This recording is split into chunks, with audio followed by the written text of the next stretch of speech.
In this video, we're going to talk about where the ideal gas law comes from, variations of the gas constant R, and how the ideal gas law involves density and molar mass. You may have noticed in the last two videos that the gas laws we discovered have some state conditions or variables that are the same. Consider the following laws. Boyle's law, where volume is inversely proportional to pressure. Charles's law, where volume is directly proportional to temperature. And Avogadro's law, where volume is directly proportional to moles. Each one of these equations describes how volume is mathematically related to a different state condition variable. Now, I've been using this word state in the same way that the American president gives a State of the Union address every year. The state of a gas is just a snapshot of all the measurements we need to describe that gas completely. If we want to make an equation that describes this state, we need to combine all of the gas laws. Volume is proportional to moles and also temperature and inversely proportional to pressure. Now, most people will agree that fractions are just the worst, so we generally rearrange this proportionality to look like pressure times volume is directly proportional to moles times temperature.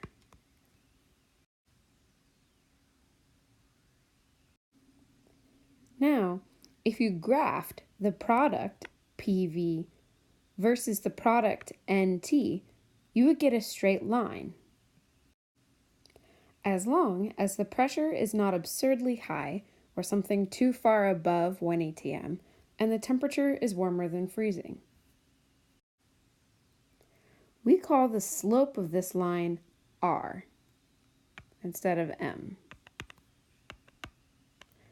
And then we can make a linear equation where we write PV equals nRT, where PV is our Y, R is our M, and NT is our X.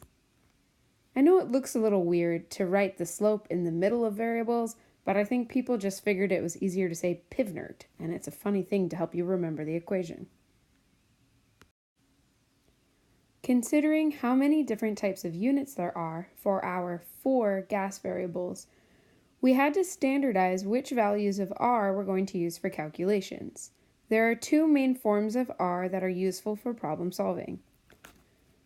R can equal 0.08206 if it has the units of atms for pressure, or R can be 8.3145 if you use kilopascals.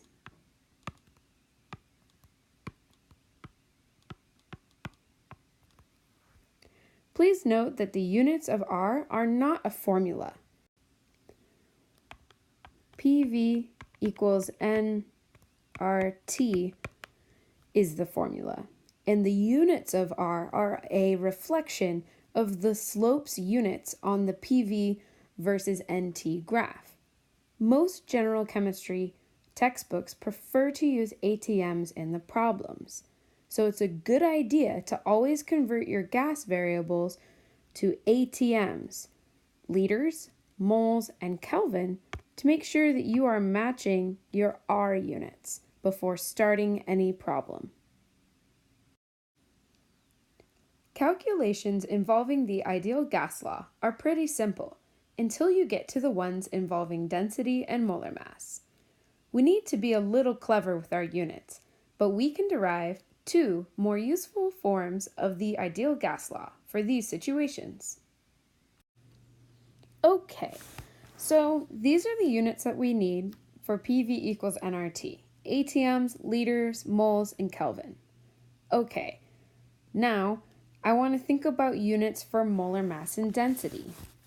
if I recall correctly from grade school, density is defined as mass per volume.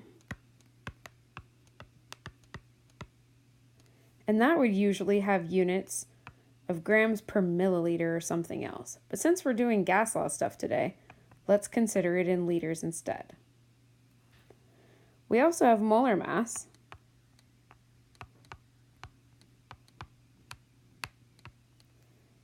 and that usually has units of mass, like grams, over moles.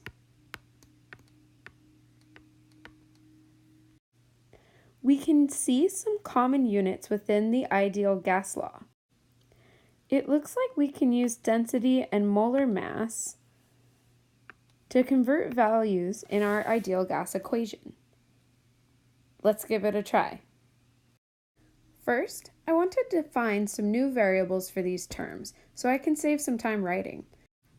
I'll use D for density, a cursive lowercase m for mass, and a fancy uppercase M for molar mass, not to be confused with molarity from another chapter.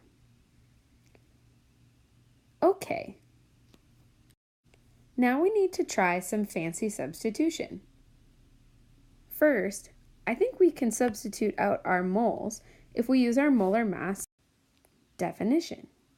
Since we have PV equals nRT, let's go ahead and isolate those moles so that we can get PV divided by RT is equal to moles. Now, what else has moles in it? My molar mass is equal to mass in grams over moles, and I can rearrange that equation to look like moles are equal to mass divided by molar mass. I'll go ahead and put these two equations together. Now we have PV divided by RT is equal to mass divided by molar mass. Now I can see two more variables that may be of interest to us. I see mass and volume. I know that mass and volume are involved in the density formula, so I'm going to divide over that volume and see if we can put this together. Multiplying my molar mass to the other side, I get molar mass times pressure divided by RT is equal to mass divided by volume. We can use this formula as being equal to the letter D. Now I'll just write it out in an easy-to-use form. Density for an ideal gas is equal to the molar mass of that gas times the pressure of the gas divided by the gas constant and temperature. And if you need to rearrange it to figure out the molar mass of a mystery gas, you can say that the molar mass is equal to the density of that gas times the gas constant times temperature divided by the pressure of the gas.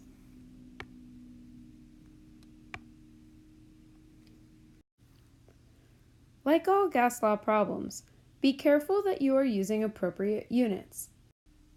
Since the gas law constant R has units of liters in it, we need to use units of grams per liter for any density calculations.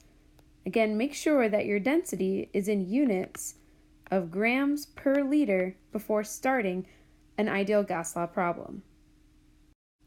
That includes any density calculations.